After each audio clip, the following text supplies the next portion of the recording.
Thelb Karu by Conway Fitzgerald. Part 4. Fil'Estrae, What Have You Done? As the day for their departure neared, Patharum Zett was having second thoughts. Nuna, the young woodland priestess, however lovely and agreeable, claimed she was promised to an elvish druid lord. As Patharum pressed her for details, he found her reticence on the subject only deepened, so he relented. Despite his sorrowful tales of being a lonely widower king, and his murthic invitations for her to come celebrate with him in his great wealth and power, Nuna would spend her days in quiet meditation and prayer, rarely emerging from her appointed station within the Zett house. Any thoughts Patharum had of being entertained by the young druidic priestess now seemed unlikely at best. She would be his Talamdoan, but that was all. The sovereign considered canceling this travel pact altogether. However, the heir and his fiancée were growing increasingly excited for their first trip abroad, and to do so now would not be worth the acrimony that would surely follow. How about this one? The lovely Usiwaei asked of her soon-to-be father-in-law. She held a long white dress, fashioned with diamonds, silks, and other colorful exotic stones woven into the fabric that screamed wealth and privilege. I just don't have anything matching to wear on my feet, she complained. Perhaps choose something a bit less audacious, the sovereign recommended. These people are of much lesser means than we. You don't want to embarrass them. I think it's beautiful. We can find you the perfect slippers to accompany this immaculate dress, Otharim retorted. If not there, at this Royal Zaulti, father, where else would she have an opportunity to wear such beauty? The young Zett heir was the only male who dared challenge the word of his father, the sovereign. I agree with the sovereign, said Thelb. It is unwise to draw attention to things like opulence. It will only attract the lowliest and resentful among them. They are mostly poor and a race of shameless thieves, Thelb warned, positioned directly behind the sovereign, as usual. Oh, Thelb, what do you know of fashion? You only wear weapons and hoops and dark clothing that helps you hide in the shadows. I am a princess. I need to represent the greatness that is the Mirdet Chenu. You cannot help but do that, fair Usiwaei, the sovereign praised. Just do your best not to embarrass Tara Khalin. It is her wedding day. Yours will be upon us someday, very soon. On that day, not even the eyes of the ancients will be able to escape your beauty. Just then, several servants entered with much heavier clothes. These were furs and carefully constructed hides, custom fashioned for the royal entourage. Your travel wear, my prince? The courtesan motioned to the boy prince to try on his flight suit. The boy simply touched it briefly and sent them away. These heavy outfits were necessary to keep them warm during the trip, for the griffins that would carry their basket cars soared tens of thousands of feet into the highest parts of the sky. There, the temperature would be equally cold to that of snow-capped mountains, and the air would also be quite thin. Even the mountain elves, who had evolved into requiring much less air than the forest dwellers, would still become endangered of asphyxiation so high above the ground. Therefore, they would be given a potion prescribed by the mages to help them rest during the flight and slow their respiration. This way, they could make the entire 4,000-mile trip in just under 3 days. Their return could be just as swift. Yet before that final day came, when the sovereign would see off his greatest of treasures, his son and daughter-to-be, Thelb tried one last time to persuade the sovereign to call off the journey entirely. I can only watch the boy. Having to watch two high-minded elves is troublesome. And now, with these latest additions, Sovereign, I cannot guarantee their safety. Thelb complained. Just focus on Arthurum. All the rest, even Usiwaei, he paused, are of little consequence next to him. Do not be distracted by her. Focus on guarding the boy, the Zett sovereign commanded.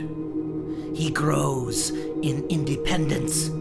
He has a mind of his own and does not answer to me.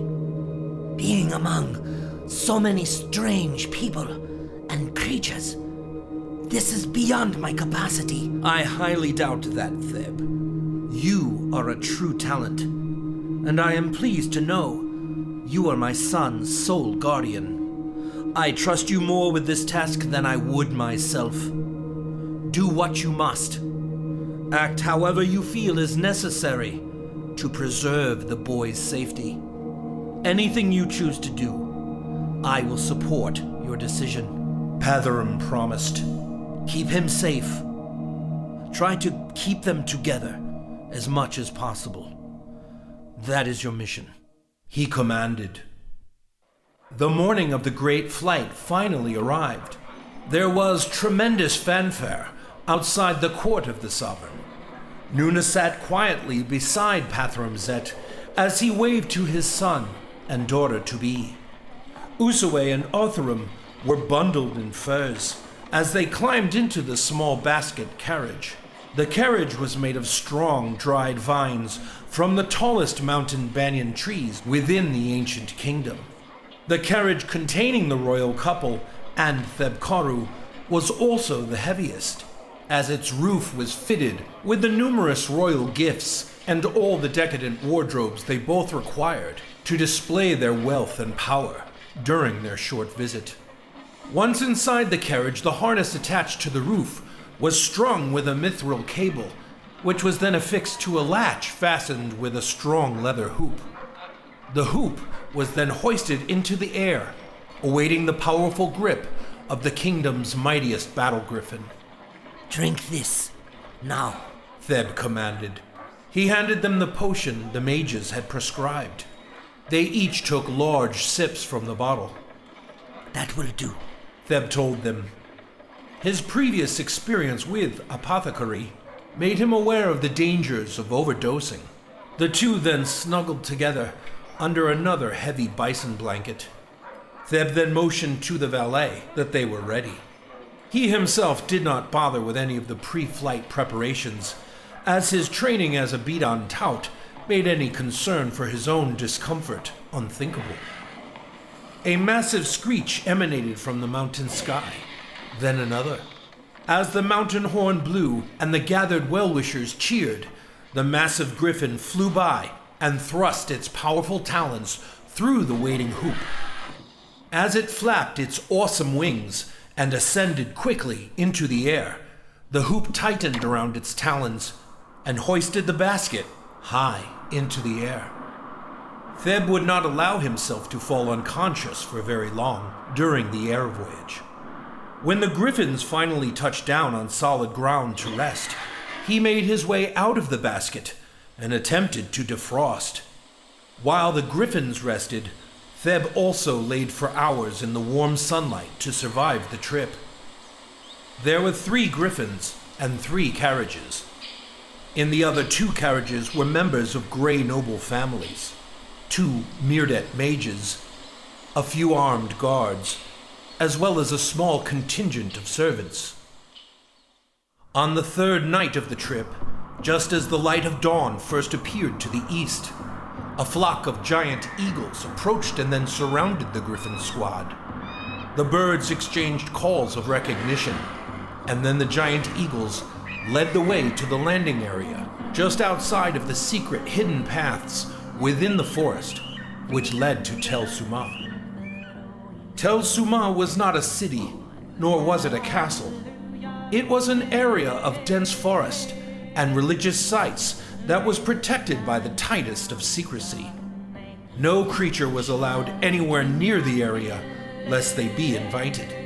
And even those who arrived by invitation, including this royal mission from the House of Zett, were not permitted to know the exact layout of this ancient locale. There were no known maps of the place. At the center of these forest grounds was the Tangled Wood Temple. It was a series of halls and places of meditation that was formed by the trees themselves. Here is where the Great Druid would preserve the faith of the ancient woodland creatures and his druidic followers. It was the spiritual center for the Whispering Wood, that vast network of bugs, mammals, and woodland creatures that spread their songs and information tales throughout the forest and beyond. It was how the Great Druid Poulle was notified immediately of the arrival of each guest, or any unwanted intruder. Directly to the south and separate from the Tanglewood Temple was the Hall of the Great Druid. Here was where Poulle and his followers made their home. To the southwest of the Great Druid's Hall was the multiracial Believers Village and the nearby elvish farms of the Ostropa. To the north was the village of Centaurs and the nearby wood-elvish village of Kurdim.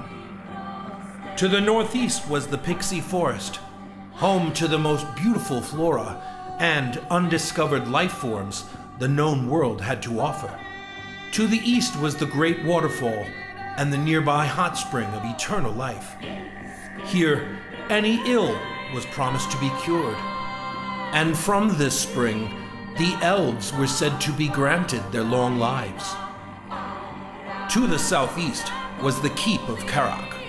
Karak was the famous wood-elvish vigilante warrior who defeated all of the Airedet's many enemies and intruders he faced. His martial skill and forest tactics preserved the original forest from even the great human expansion itself. Karak was gone now, but his legacy remained. This keep that bore his name was the place where the druidic people were trained and armed for war with any new threat that may come. It was here at the Keep of Karak that the Zett delegation would stay, safely behind the stone walls within the dense, hidden forest. Thelb Karu, are you alive? Thelb was awoken by the gentle touch of Usiwaei. Despite his high discipline, he had fallen asleep during the cold, wind-swept night flight. He tried to move, but found his body nearly frozen in place. He opened his eyes to behold the beautiful princess. My word, you're so cold. Your face is blue. Usiwaei jested. Otharam laughed at Thelb, who then opened the door to the carriage and took a step outside. He was charged almost immediately by an armed centaur. Its massive body blocked out the young heir's path outside of the carriage. The boy let out a gasp. He could see many other centaurs and giant eagles surrounding the griffins that were exhausted by their flight. Thelb finally regained his awareness. He grasped the boy's fur covering instinctively and pulled him back forcefully into the carriage, slamming shut the door. The boy heir looked back at him with an angry, confused look as he was thrown back into his seat. No one is to exit the carriage. Thelb's raspy voice managed before the boy could complain, threaten, or cajole. Soon after, the centaur warriors threw a blanket over the glass portals of the wooden carriage. Even for these royals, the location of Tel Suma was a carefully guarded secret. Remain seated until I tell you, Thelb commanded in such a way that the boy dared not question him. Well, I need to get out of this, Usiwaei said, becoming increasingly sweaty in the heavy furs. Here, why don't you wear it a while? Your lips have turned purple. She mused as she placed the warm covering over him. Her warm body was steaming in the cold air that remained within the carriage. Thelb removed the cover immediately. He refocused his attention on securing the boy heir from danger. He pulled his broadsword from his scabbard and held it tightly between his legs. His cold eyes were locked on Arthurham. Come, let me change you. Usiwaei told her young prince softly. Arthurham looked away from Thelb in stunned dismay. The carriage was then lifted off the ground by the mighty centaur warriors. It was then mounted onto a wheeled cart, which was pulled by a team of large woodland stags. They then began their strange, circuitous route through the ancient Iredet forest. A few hours later, Thelb heard the tap on the carriage he was instructed would signify it was now safe to exit. Outside the carriage, the boy heir was astounded to witness the keep of Carak. He ran towards the gate, amazed to witness the small castle he had read so much about. The ancient stone blocks of the small castle were fitted together like puzzle pieces and were now overgrown in a thick green moss. The centaur warriors kept their distance from the boy this time. Just the same, Thelb whisked past them and got within grabbing distance of the boy. Usiwaei followed behind slowly, instructing one of the servants who had rejoined her to take their many heavy bags with them into the castle.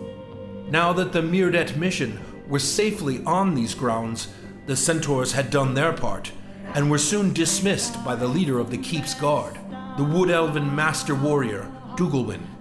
The heavily armored elvish warrior approached the Zett heir and Thelb Karu with his armored guards beside him. Greetings, friends of the Mirdet Chenu. Welcome to Tel Suma, the master warrior said. The boy heir approached him briskly and directly. The warriors were surprised by his lack of fear, and also by his failure to respect protocol. Can you take me to see the pixie forest? I want to see the enchanted garden, the boy heir demanded. Thelb grabbed the boy's shoulder firmly, and then glanced up to the captain with a look of respectful apology. Some of the other elvish warriors smiled at his youthful enthusiasm. Perhaps we should see you to your quarters first, Dugulwyn suggested. Yes, indeed. We would be most grateful. Thelb responded before Arthurham could protest. The following day, after they were settled and Thelb was permitted to walk the grounds and discuss the perimeter with Dugulwyn, Arthurham was granted his request. The Grey Elves were escorted by the Wood Elf warriors through a maze of forest trails until they reached the most beautiful place in the known world. It was a large, flower-filled meadow surrounded by beautiful green, water-sculpted mountains. Arthurham was astonished by the beautiful flora. Even Gareth, the druidic wood elf priest who had joined them, was impressed by the boy's knowledge of the many different flowers and plants. Later that day, they were led back south along a forest ridge which led to the legendary waterfall which fed the eternal spring. There they encountered a small party of naked elves that were playing in the hot spring waters. Arthurham was astonished to see the naked female elves. Thelb was aghast to see that these elves were drow. He pulled his broadsword immediately and pulled Arthurham behind him defensively. Do not be alarmed, Great Guardian. These are our friends. They are followers of the dancing sword goddess. Thelb didn't know what the druid Gareth spoke of, but Usiwaei did. Followers of the dancing sword goddess were dark elves, looking to reconcile with their overland elvish cousins and live a life of peace, happiness, and plenty above. She was not shocked by their dark skin and white eyes, or their brazen, playful nudity, choosing instead to approach them with a broad smile. Hello, my name is Usiwaei Voltir, the soon-to-be Queen of the Mirdet. I have read of your kind. Is it true that you follow the path of freedom from out of the Underdark?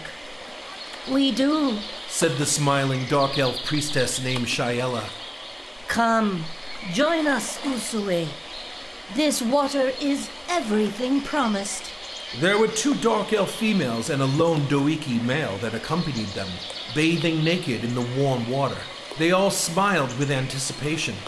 They welcomed Usiwaei, who without hesitation removed her own clothes and entered the warm spring naked alongside them. Thelb and Arthurum were both equally astonished by this sight.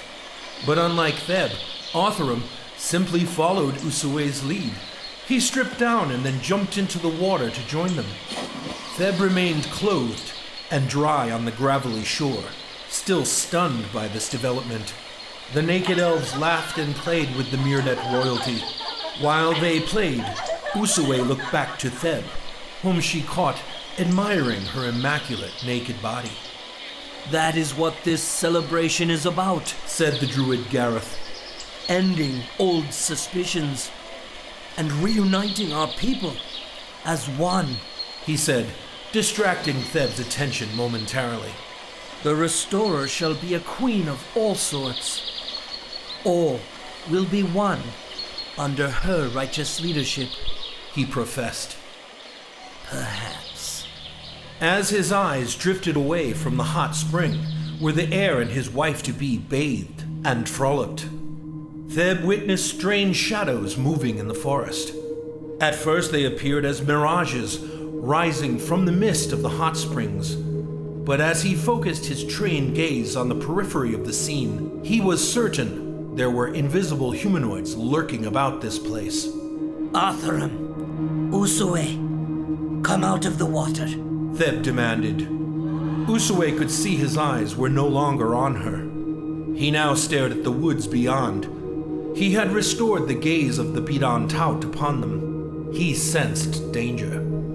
Oh, Thelb Karu, why must you always insist on ruining everyone else's pleasure? Usiwaei retorted.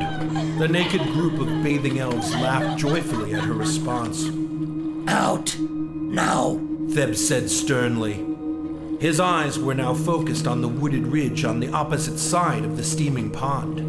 Usiwaei did as Thelb asked. One of her servants provided her with a robe to dry and cover herself, but Arthurum was nowhere to be seen. Thelb entered the water up to his knees. Boy, where are you? Theb's desperate yell of despair ended all the laughter among the elves. His head rocked from side to side, trying to locate the boy. Just then, Arthurum popped out from beneath the water, just below him. Got you! The boy laughed as he tapped Theb's knee. Instinctively, and with spectacular quickness, Thelb pulled the boy violently from the water. All of the elves present were surprised to see the level of force he thrust upon the young Grey Royal. Do not ever hide from my sight! Thelb scolded him boldly. He pulled him by the arm with great strength, dragging him away shivering from the waters of the hot spring. Usiwaei intercepted them both with another dry robe.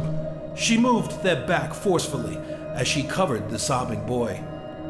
Her eyes filled with anger by Theb's most unwelcomed discipline. The unexpected scene astonished all of the elves present, even the woodland warriors. One of the drow females looked back at Thelb with a grin.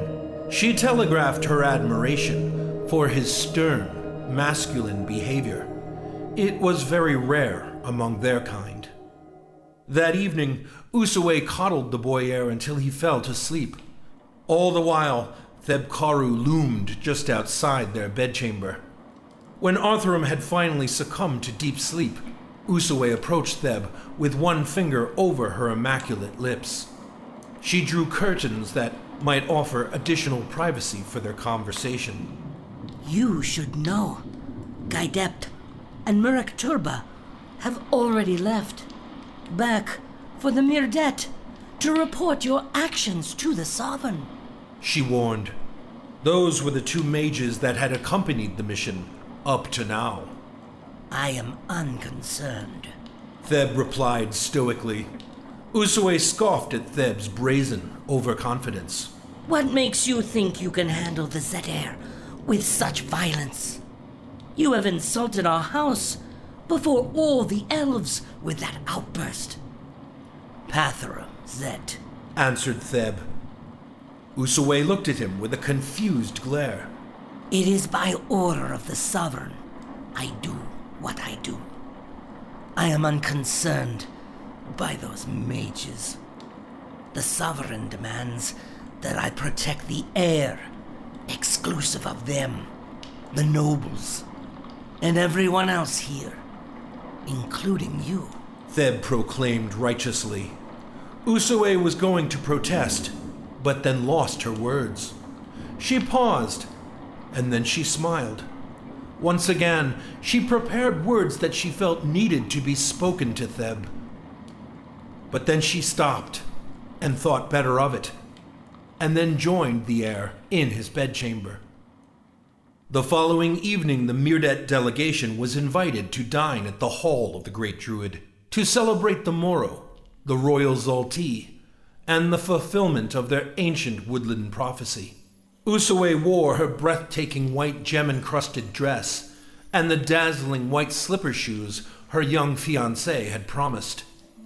Arthurum had regained his excited smile as he prepared himself to meet the Wood Elf royalty. The druidic power couple greeted them all with much enthusiasm. "Oh, fair Usiwaei," said the equally breathtaking Tara Kalin. Despite Pathrum's expectations, she herself was adorned in an elaborate dress. Her dress was emblazoned with shreds of colorful flowers and feathers. One could spend hours staring at her garb and still not notice every fine detail. "When I heard it was true, that you were coming to join this celebration, my heart soared aloft, like on the wings of your griffins." Tara Kalin, the beautiful wood-elven queen-to-be, stood up from her vine throne and greeted the gray mountain elf queen-to-be like a newfound sister. "Thank you." She then embraced Usiwaei with a most affectionate, common folk hug and kiss. Usiwaei did not mind at all. Once again, this open and affectionate form of expression was welcomed by Usiwaei, who so longed to feel such true love. Arthurum, I presume, the Great Druid Poulle said to the young Zett heir. "Yes, it is I. My father Pathorum sends his warmest regards and gratuity for including us to witness your holy day," the boy said. His rehearsal for the line had paid off. Poulle offered him a smile and woodland blessing. He then looked beyond him to the gray elf who hovered over the boy like a shadow. "And you, silent guardian, must be Thelb Karu, the last living member of the fabled Bidon Taut. Dare I say, I hope to have the occasion to employ you myself to ensure our children are properly disciplined." The small court entourage shared a moment of cautious laughter. News of the incident at the waterfall had spread quickly. Only Arthurum and Thelb did not laugh. Tara Kalin scoffed and waved off her fiancé's poor manners and embraced the young Arthurum with much love. Her unexpectedly splendid fragrance made the boy smile. Her warm kiss on his ear and the pressing of his head upon her bosom left the boy heir speechless. "Welcome, young Arthurum, future of the Mirdet Chinum." Tara Kalin then led Arthurum by the hand to the main dining hall, where a breathtaking array of colorful fruits and berries were displayed for them to sample. Arthurum did not hesitate. While the beautiful royal ladies left the throne area and engaged in pleasantries, Poulle took the opportunity to further question Thelb. "I understand you have grown concerned, seen things that have alarmed you." Poulle asked. Thelb did not respond, choosing instead to turn his gaze towards the boy, who was filling his face with all the sweet, ripened delicacies before him. Theb watched while the newfound elvish sisters also shared in the enjoyment of the delicious fruit. Usiwaei was delighted in the pleasure of these new fantastic flavors. She glanced back at Theb while she sampled another sweet, exotic berry. Where are your tasters? Theb finally asked. Poulle was surprised by the question, but then motioned to Dugulwyn, the lead guardian of the Keep of Karak. Our tasters are all well. You may inspect them now if you wish. The Wood Elf Master Guard said confidently. Poulle then sought to reassure Theb personally. I am greatly impressed by your diligence, Thelb Karu. You are truly everything fable tells. Tell me, what concerns you? Poulle pressed. Theb's eyes did not leave the boy in the adjacent room as he spoke. Shadows. In the woods. Silent. Coordinated movement. I believe you are being watched, Great Druid. Theb referred to Poulle exactly as Patharum had instructed, respecting his religious power, but not with any recognition of his claim to elvish leadership. A hummingbird suspended itself beside Poulle's ear momentarily before streaking away into the unknown. The Great Druid shook his head confidently. I am assured, Thelb Karu, there are no uninvited among us. Please, try to enjoy yourself. This is a festive occasion. Feel free to do so yourself, said Theb coldly. I am here for one reason only. Later that evening, many more elvish dignitaries and woodland druidic luminaries filled the Great Druid's hall for the evening celebration.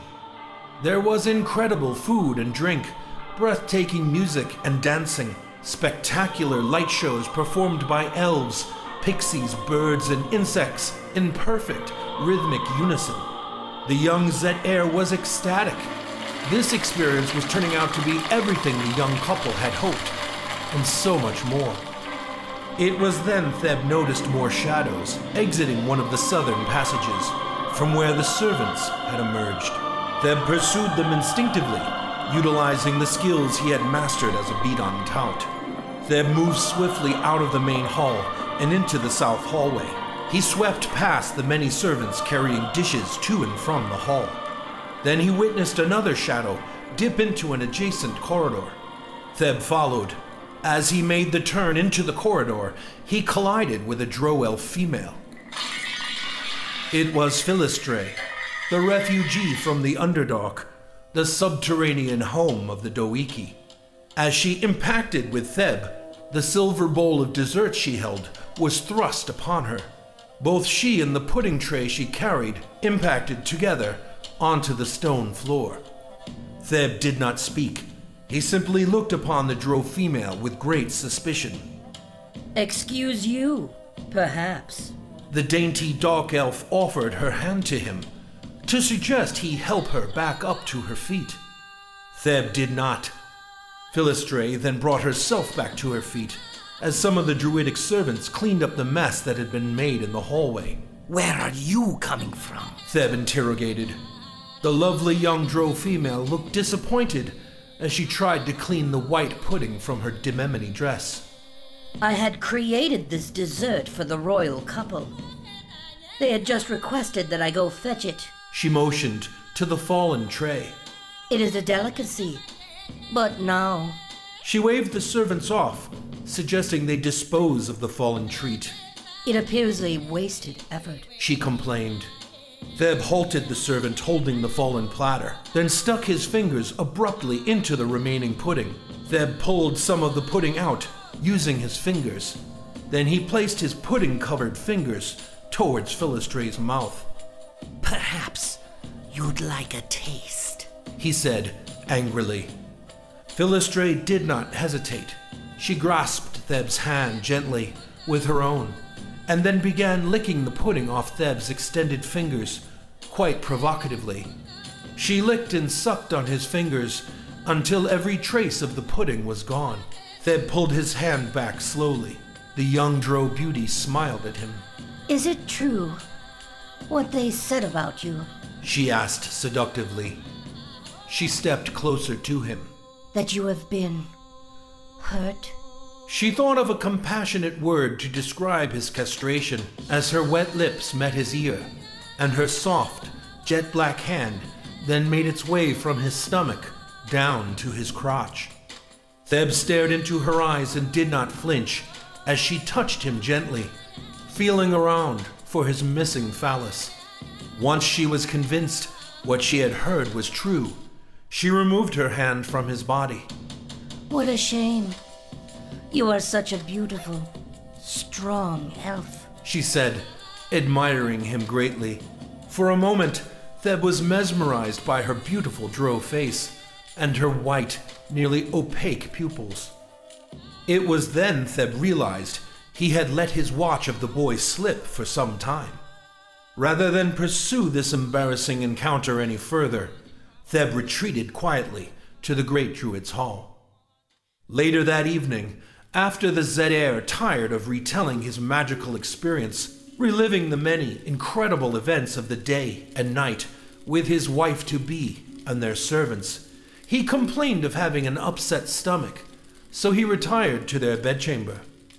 Usiwaei remained outside for a while thereafter with Thelb. He remained silent, so she did as well. Thelb wished he could share his concerns with Usiwaei, but he could not find the courage to do so. Those shifting shadows he had followed only led to his own greatest shame. How did those dark elves know he was a eunuch? Did she tell them? Why?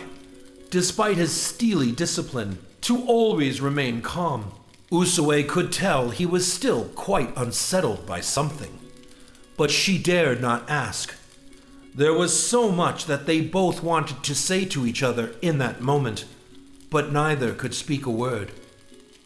In another wing of the same keep were quartered the 3 dark elves they had met at the hot spring. Thelb feared that while he remained motionless and confused, they were busy planning something nefarious. They had to be, he figured. It was their nature. Shaela was a priestess of the sword dancer. This mythic drow goddess defied the spider goddess Zaxtet, and instead taught the way of peace and happiness. It was true liberation from the accursed web that trapped them beneath in darkness and sorrow. Shaela was a true believer. She understood crusty high elves like Thelb Karu might never learn the error of their ways and would always cling to their fears and prejudices. But this next generation that they had just met showed great promise. So inspiring was her time here in Tel Suma, a trusted guest of the Great Druid and Tara Khalin. Being welcome in this place among the gracious wood elves, the druids, and now even the high elves would have been considered impossible only 3 centuries before. But this Zaulti and the promise of the coming restorer made it all possible. Reflecting on their time with Usiwaei and the young Zett heir kept Shaela and her twin brother Rumdrel awake late into the night, sharing in their own experiences, smiling with excitement. What an incredible event this is. And to think, we are here to bear witness with our own eyes and ears, just like all the other elves. We will be able to share this experience with our own offspring, and their children as well. She smiled to her brother. But then Shaela's smile was lost as she placed her hand on her stomach. She made a subtle grunt of discomfort. Is it your stomach again? Her brother Rumdrel asked. Yes. Yes. It's gotten quite painful. I should have known not to eat so much. Foolish me. Her smile returned briefly. I'll ask Fil'Estrae. I believe she said she had a tonic that might help. Her twin then rose up briskly and headed over to the separate quarters where Fil'Estrae, their prized refugee from the Doiki, had already retired for the evening. Rumdrill opened the door as quietly as he could. In the event, Fil'Estrae was already sleeping. But she was not in bed, but at the corner of the room. Rumdrill could hear Fil'Estrae speaking out loud, but she spoke not in words or prayers, but of magic incantation. She had created a dimension portal in the stone wall before them. From out of the magic portal came one heavily armored drow-male after another. They noticed Rumdrill immediately and spoke to Fil'Estrae in the language of the Doiki. Rumdrill was shocked and terrified. Fil'Estrae, what have you done? Thanks so much for watching, everyone.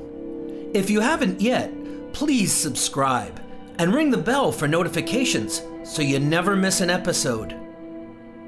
Be sure to smash that like button and comment below. It helps a lot.